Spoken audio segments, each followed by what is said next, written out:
Alors aujourd'hui, vous assistez au 3e conseil d'orientation de Livetree.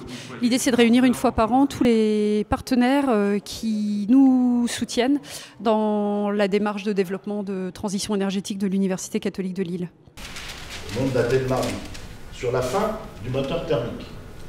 Il y a 3 ans, quand on parlait justement de la fin du moteur thermique, les types vous disaient vous avez encore fumé la maquette. Aujourd'hui, il y a des dates qui viennent avant 2035. Et la rupture, elle est à la fois profonde et elle est à la fois accélérée.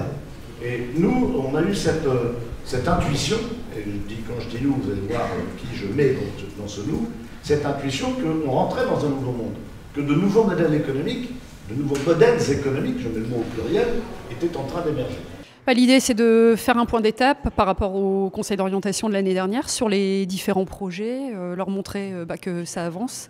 Sur les invités, donc, on a les collectivités qui nous soutiennent, les entreprises, les startups avec qui on peut travailler sur les différents projets, tout le personnel interne qui est représentatif en partie du programme Livetree, des étudiants qui sont aussi impliqués dans la démarche, et puis l'équipe plutôt technique et équipe projet du programme.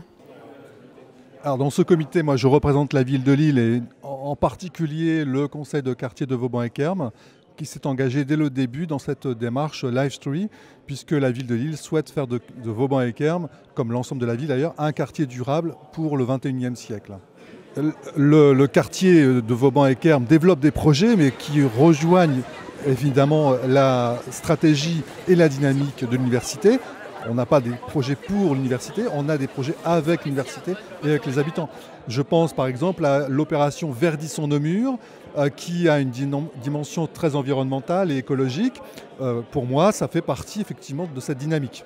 Alors Livetree, ça m'évoque beaucoup l'Université catholique qui a mis en place ce projet il y a quelques années, que j'ai découvert quand ils ont voulu s'ouvrir sur le quartier avec la création du forum ouvert du 1er avril 2017, auquel j'ai participé. Moi j'avais envie que les choses changent. Déjà, je ne fonctionne pas du tout comme avant. Donc ça m'a permis de rencontrer des gens aussi qui sont sur la même longueur d'onde, qui veulent faire évoluer les choses. Et là, je me suis mise dans des groupes de réflexion sur la création d'un Repair Café sur le quartier, ainsi que sur la création d'un tiers-lieu, dans lequel on va essayer de mettre en place un petit peu d'économie circulaire, mais aussi des espaces de travail partagé, enfin des tas de choses. L'expérience Livetree qui est menée ici, ce n'est pas simplement l'expérience d'une université, c'est la transformation en quelque sorte de tout un ensemble urbain. Et je crois qu'on a la chance de pouvoir bénéficier de cette situation qui est une situation tout à fait particulière. Ce qui est intéressant dans la démarche REV 3, c'est que c'est une démarche à la fois pragmatique et évolutive et qui tient compte des différents atouts qui peuvent nous être proposés. Et ici, clairement, on a un atout qui est un atout très très particulier qui doit nous permettre d'avoir un élément démonstrateur qui peut servir pour de nouveaux projets par la suite, bien évidemment. C'est un conseil d'orientation un peu particulier parce que juste après, c'est suivi d'une signature du premier prêt Agir pour la transition énergétique entre le Crédit Coopératif, l'Institut catholique de Lille et la Banque européenne d'investissement. Et ce prêt-là, en fait, finance en grosse partie les travaux du bâtiment du Rhizome. Pour la visite du Rhizome, on va tous monter jusqu'au dernier étage.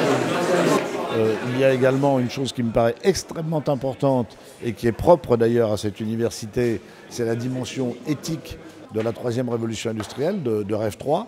Il y a énormément de bouleversements qui sont initiés, ne serait-ce que par le développement de l'intelligence artificielle, et qui posent des problèmes de société. Ça, à mon avis, on ne l'a pas vu suffisamment, et l'une des caractéristiques de ce qui est mené ici, c'est précisément de mettre une dimension sociétale et éthique dans cette révolution industrielle.